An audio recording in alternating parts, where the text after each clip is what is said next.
사랑의 전달자, 그런 제목으로 하나님의 말씀을 전하겠습니다.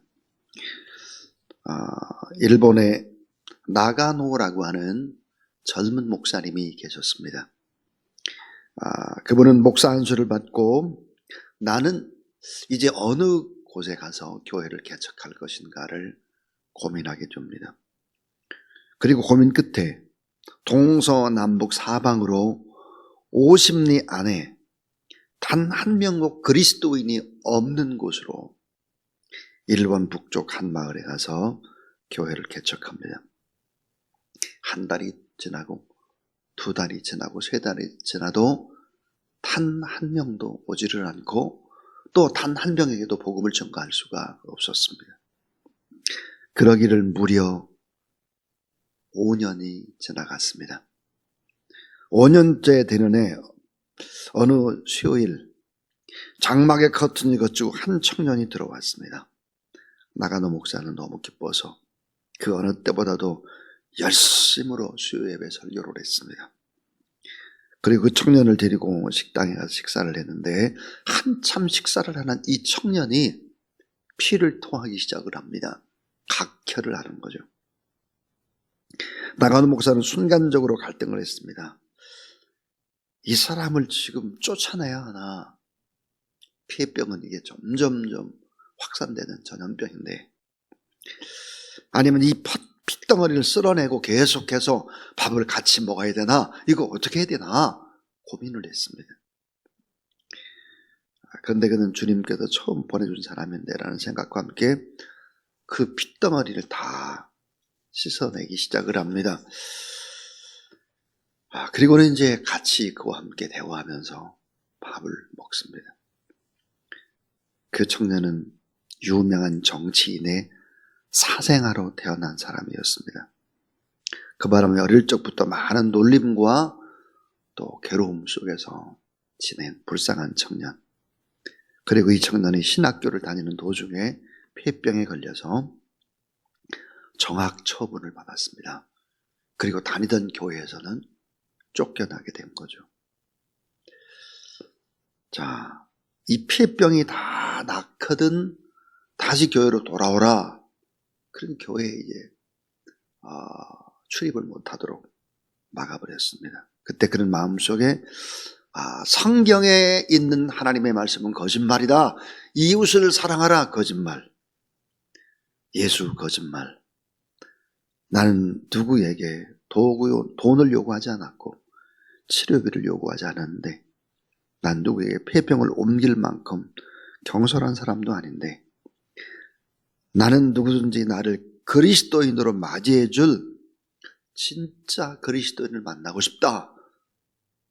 이런 신학생이 이런 생각을 하고 정처 없이 떠돌아 다녔던 것이죠. 그는 자살을 생각하다가 자살 직전에 한 사람을 만났습니다. 그로부터 북쪽으로 어느 곳에 가다가 나가노 목사가 있는 곳을 찾아보라는 얘기를 들었습니다. 나가노 목사, 그분을 한번 가봐라. 그래서 그는 죽더라도 그를 한번 만나본 후에 죽기로 결심을 하고 나가노 목사를 찾아갔습니다. 그런 나가노 목사는 정말 피를 토하는 자기를 피를 다 받아내고 함께 밥을 먹고 함께 기도를 하고 그렇게 한 것이죠. 이 청년은 예수 그리스도의 사랑이 있구나, 예수님은 정말 사랑이구나, 이런 것을 나가노 목사를 통해서 깨닫게 되었습니다. 자, 이 청년, 이 신학생 어떻게 됐을까요? 나중에 그 유명한 가가와 도요히코 목사가 되는 것입니다. 자, 가가와 도요히코 목사는 어떻게 했을까? 동경에서 빈민들을 섬기는 사람이 됩니다. 그는 빈민들을 위해서 목회를 할 때 많은 어려움이 있었습니다. 빈민들 중에 차돌처럼 굳어버린 변비로 인해서 변을 넣을 수가 없는 사람들이 많았습니다. 그때 가가와 도요히코는 손가락으로 그 변을 후벼냈습니다. 그래도 되지 않을 때는 어떤 방법을 썼는가? 거짓처럼 더러운 빈민의 항문에다가 자신의 침을 묻혀가면서 결국은 변을 빼내는 일을 했습니다. 자, 이 사실을 알게 된 일본 기자가 가가와 도요이코 목사에게 이렇게 물었습니다. 당신은 어떻게 그런 일을 할 수 있습니까? 가시 아닙니까? 가식으로 연기하는 거 아닙니까? 이렇게 물었습니다. 그때 가가와 도요이코는 이런 대답을 했습니다. 저는 배운 대로 합니다. 저의 선생님이 제가 각혈한 핏덩어리를 쏟을 때 다 받아내 주셨던 것처럼 그분이 하신 일에 비하면 저는 아무것도 아닙니다. 저는 저희 스승에게 배운 대로 합니다. 이렇게 말합니다. 가가와 도요이코 목사는 나중에 중국으로 건너가죠. 그곳에서 똑같은 일을 했습니다. 장개석 총통의 부인 손위령 여사께서 크리스찬이셨기 때문에 손위령 여사와 함께 가가와 도요이코와 성경 공부를 하게 되죠. 그러다가 1945년 일본은 이제 패망하고 우리는 이제 광복을 맞이하게 되잖아요. 자, 1945년 일본이 패망을 했을 때 동남아에서 일본이 계속 철수를 하게 되는데 일본인들이 이제 철수를 할 때는 일본인들을 죽이는 만행들을 저지르기 시작을 했습니다. 자, 사할린에서 제일 지독하게 일본인들이 테러를 당했습니다. 그런데 중국에서 철수하는 일본인들은 큰 어려움이 없었다고 전했습니다. 왜 그랬을까? 그 이유는 장개석 총통의 그 부인 때문에 이 총통이 포교령 1호가 바로가 됐는데 그 포교령 1호의 내용이 이러합니다. 철수하는 일본군이나 일본 민간인에 대해서 위해를 가하는 자는 중벌에 처한다. 이런 포교령 때문이었다고 합니다. 자, 장개석 총통이 이러한 포교령을 내린 데는 누가 있었느냐? 가가와 도요이코 목사가 계셨습니다. 자, 나가노 목사님이 평생에 제대로 전도한 사람이라고는 가가와 도요이코 목사 딱 한 사람이었다고 그럽니다.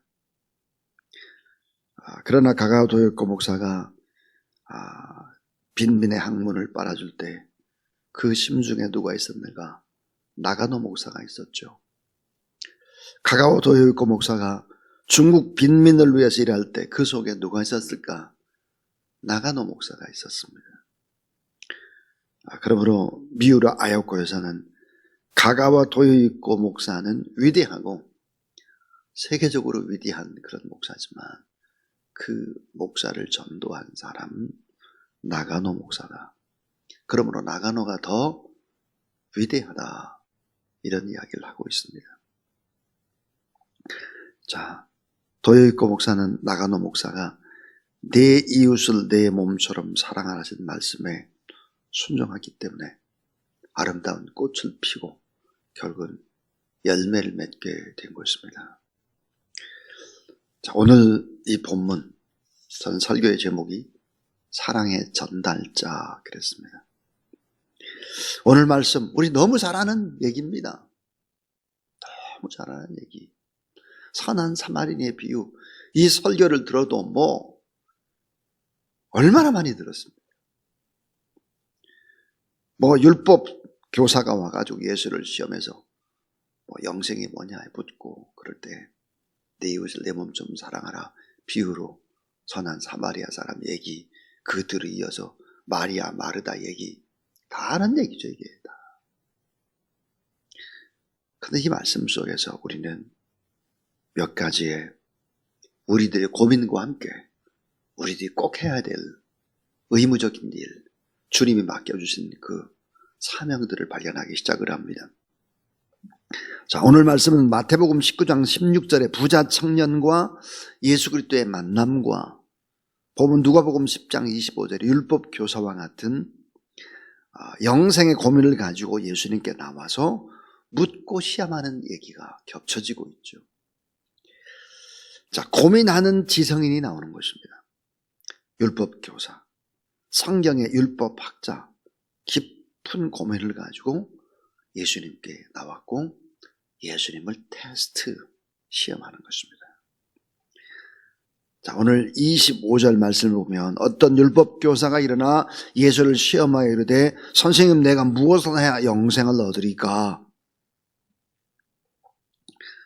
예수께서 이르시되 율법이 무엇이라 기록되었으며 내가 어떻게 이르느냐. 27절 한번 다 같이 읽습니다. 27절 시작. 대답하여 이르되 내 마음을 다하며 목숨을 다하며 힘을 다하며 뜻을 다하여 주 너의 하나님을 사랑하고 또한 내 이웃을 내 자신같이 사랑을 하였나이다. 너무 잘 알아요. 그러니까 예수님께서 뭐라고 말해요? 이대로 행하라 그랬습니다. 자, 오늘 이 말씀 속에서 우리는 하나님의 말씀을 너무 많이 알고 있어서 줄줄줄 다 외우고 있어요. 그러나 이 지성인의 고민, 이 지성인의 약점, 많이 성경은 줄줄줄 분석하고 있는데 어떤 고민을 안고 있을까 하는 것입니다. 첫 번째 고민입니다. 아는 것과 실천하는 사이의 고민입니다. 아는 것과 실천, 그 사이에 고민이 있습니다. 하나님의 말씀은 많이 알고 있고 그러나 행함이 없었다. 이를 행하라 그리하면 살리라. 실천이 없는 지식은 번민을 더해줄 뿐입니다. 행함에서 보람을 찾아야 하는데 말만 번지르르하게 하는 거예요. 행함이 없는 것입니다. 머리로 많은 지식을 가지고 있어요. 머리로 많이 알아요. 여러분 지식인들은 고민이 많아요. 왜요? 알긴 아는데 실천을 하지 않기 때문입니다. 목회자들도 마찬가지예요. 성경 말씀을 늘 대하고 많이 성경을 알면서 실천이 부족하죠. 오늘 우리 새벽기도 나온 여러분도 마찬가지일 것입니다. 이런 고민. 자, 아는 것과 행함, 그 실천 사이의 고민이 오늘 어떤 율법 교사에게도 있었다 하는 것입니다. 두 번째 고민입니다. 이 두 번째 고민이 뭘까? 내적 성찰과 타인의 평판 사이의 고민입니다. 내적 성찰. 다른 사람이 나를 어떻게 평가할까? 타인의 평판 사이의 고민입니다. 자, 29절에 보니까 놀라운 말씀이 있죠. 그 사람이 자기를 옳게 보이려고 예수께 여짜오되 그러면 내 이웃이 누구니까? 자기를 옳게 보이려고. 자, 자신의 문제를 깊숙이 들여다보고 내적으로 깊이 성찰을 하고 십자가 앞에서 나의 잘못을 한번 비춰보고 나를 죽이고 나를 부인하고 나를 절제하고 이래야 되는데 이런 것보다 다른 사람이 나를 어떻게 평가할까? 교인들이 나를 어떻게 평가하고 주변의 사람들이 나를 어떻게 평가하고 여론이 어떻고 이런 거죠. 이런 거.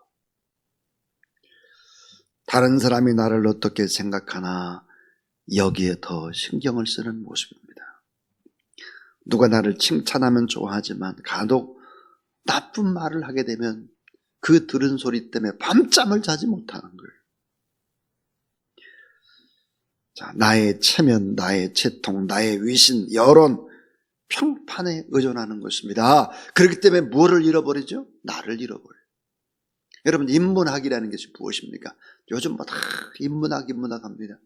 인문학의 핵심은 무엇이죠? 나를 아는 거예요. 내가 누구냐 이게. 나를 알고 누구를 알아요? 이웃을 아는 거예요. 이웃. 그리고 그 이웃 속으로 깊이 들어가서 전체를 볼 수 있는 것이죠.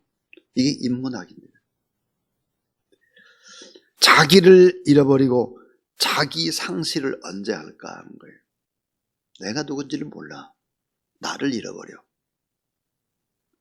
그때는 언제일까?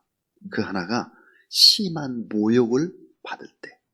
특별히 어렸을 때 너무 심한 모욕을 받아요. 이 심한 모욕을 받을 때 자기를 상실한다 그래요. 또 하나는 반대예요. 과대한 칭찬과 과대한 존경을 받을 때 잃어버려요. 내가 누군지를. 참 여러분, 왜 새벽기도 나오셨습니까? 새벽기도. 왜 우리가 하나님의 말씀을 내 가슴에 새겨야 합니까? 내적 성찰을 하는 거예요. 이거 없으면 영적으로 죽는 거예요. 이거 없으면 우리는 어때요? 위선자가 되는 거예요. 하나님의 말씀 앞에 내가 나를 돌아보고 내 가슴을 칠 줄 알고 나의 문제를 볼 줄 알고 그렇게 하지 않으면 영이 죽는 거예요. 불쌍한 크리스찬이죠. 나는 부족한데 많은 은혜를 받고 살아가는 나는 모두 다 빚진 자구나. 난 만인에 대한 채무자구나. 한번 생각해 보세요. 부모님, 형제, 또 나를 가르쳐준 스승, 또 교회로부터 얼마나 많은 빚을 졌습니까? 나를 중보해 주는 사람들이 얼마나 많습니까? 사도 바울은 그랬습니다. 나는 히브리인이나 헬라인이나 이방인이나 모든 사람에게 내가 빚진 자다 그랬습니다. 내가 빚진 자다. 제가 어제도 설교할 때 그런 얘기 했다고 했잖아요. 한 주를 지나고 토요일 설교 말씀 다 정리를 하고 기도할 때 눈물이 나는 거예요. 왜요? 받은 은혜가 너무 커서죠. 하나님 앞에. 또 한 주간 은혜 속에 내가 살았구나. 이런 고백을 할 수밖에 없는 거죠. 자, 아는 것과 실천 사이의 고민, 내적 성찰과 타인의 평판 사이의 고민. 또 하나의 고민이 뭘까요? 그것은 바로 군중과 자기 자신 사이의 고민입니다. 군중과 자기 자신 사이의 고민이 있습니다. 지성인의 결정적인 고민이 뭘까요? 그 약점이 무엇일까요? 이웃이 없다는 거예요. 군중은 있는데 많은 군중은 있어요. 군중 속에 고독, 라운디 크라우드 그랬어요. 진정한 사랑의 이웃이 곁에 없는 거예요. 가장 어려울 때 이웃이 있는가? 결정적으로 내가 힘이 들고 어려운데 정말 내 이웃이 있는가? 한번 생각해 보세요, 여러분. 내가 어떤 큰 일을 당했을 때 금방 달려와주고 나를 위해서 울어주고 나를 위해서 안타까워하고 그런 이웃이 몇 명이나 되는가? 사랑하는 가족이 한밤중에 쓰러졌는데 2시, 3시 뭐 이런 때 막 연락을 해서 빨리 와 막 이렇게 할 수 있는 이웃이 얼마나 됩니까? 29절을 보시면 내 이웃이 누구이니까 그랬습니다. 36절을 보면 내 생각에는 이 세 사람 중에 누가 강도 만난 자의 이웃이 되겠느냐. 정말 이웃이 있느냐 이거예요. 이웃이 있나. 강도 만난 자, 그 옷을 벗기고 거의 죽게 된 채 버리고 간 사람들. 나는 누굴까 오늘 본문 속에서 네 사람이 등장해요. 오늘 본문에는. 하나가 누구예요? 강도예요. 강도. 또 강도 당한 자. 그 다음에 제사장, 레위인, 사마리아인. 이 중에 틀림없이 나도 있습니다. 틀림없이. 강도냐, 강도 당한다냐, 제사장이냐, 레위인이냐, 사마리아인이냐. 여기 분명히 나도 있다니까요. 오늘 성경 말씀에 착한 선한 사마리아인처럼 살아가라. 그래야 진짜 크리스찬이다 하는 거죠. 결론 이것입니다. 결론. 작은 자를 불쌍히 여기는 사랑의 전달자가 되라 하는 것입니다. 작은 자, 가난한 자, 병든 자, 아픈 자, 소외된 자, 그런 사람들을 불쌍히 여기는 사랑의 전달자가 되어야 한다. 가장 고통받는 자를 그리스도의 사랑으로 섬겨라.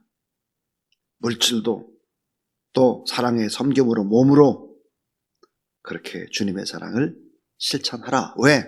가장 작은 자 하나에게 한 것이 곧 내게 한 것이니라. 가장 작은 자를 돌보고 가장 작은 자와 함께하고 가장 작은 자를 위해 기도하는 것이 무엇일까요? 내가 사는 거예요. 내가 사는 법입니다. 돈 많아서 뭐 할 거예요?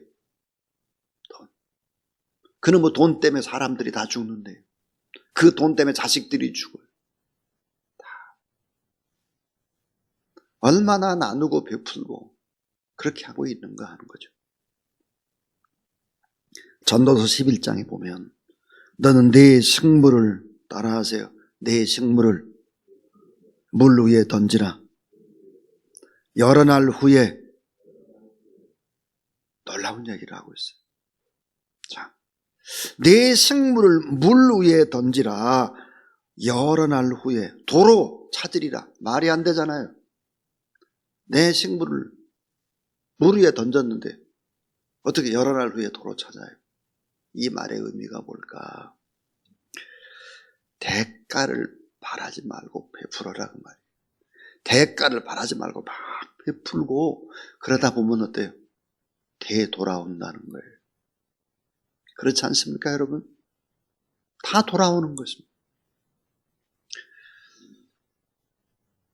40년, 꼭 40년 전의 일입니다. 제가 비민촌에서 가르쳤던 학생이 뜨겁게 기도했던 그 여학생이 커서 결혼을 했습니다. 감리교 목사님하고 사모님이 됐죠. 그리고 첫 딸 낳고 두 번째가 아들을 낳았습니다.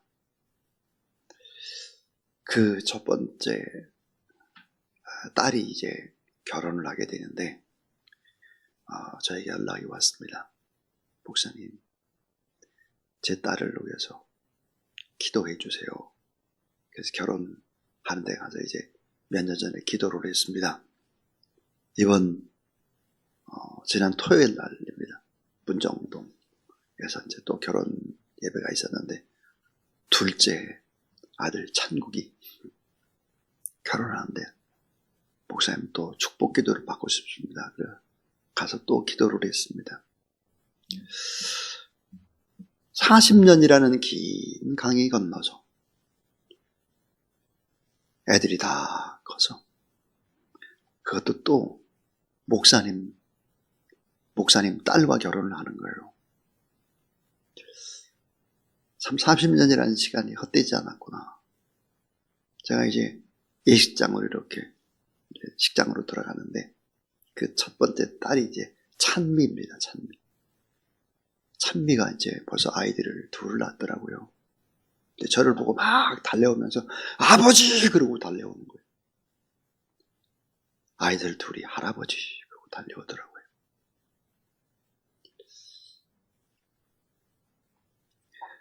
눈물이 왈칵 쏟아졌습니다.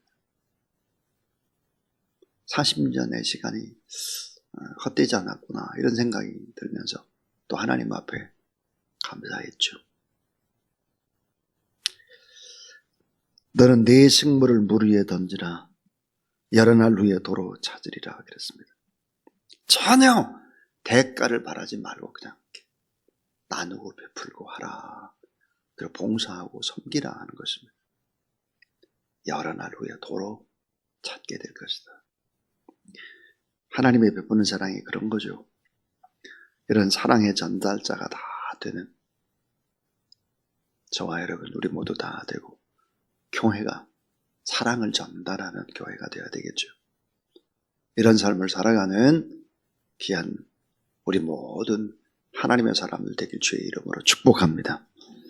312장 우리 하나님 앞에 말씀을 생각하면서 찬양하겠습니다.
이제는 온전한 사랑을 우리에게 보여주시고 그 사랑의 길을 따라오라고 우리에게 오늘도 말씀하시는 구주 예수 그리스도의 무한하신 은혜와 우리 하나님의 사랑과 성령의 능력과 권능과 충만한 기름 부으심이 오늘도 하나님 앞에 예배드리고 기도하는 모든 종들 머리 위에, 특별히 고통받는 많은 사람들 위에, 제주도에서 지금 수련회 중에 있는 우리의 청년들 위에 이제로부터 영원토록 함께 하옵시기를 간절히 축원하옵나이다. 아멘.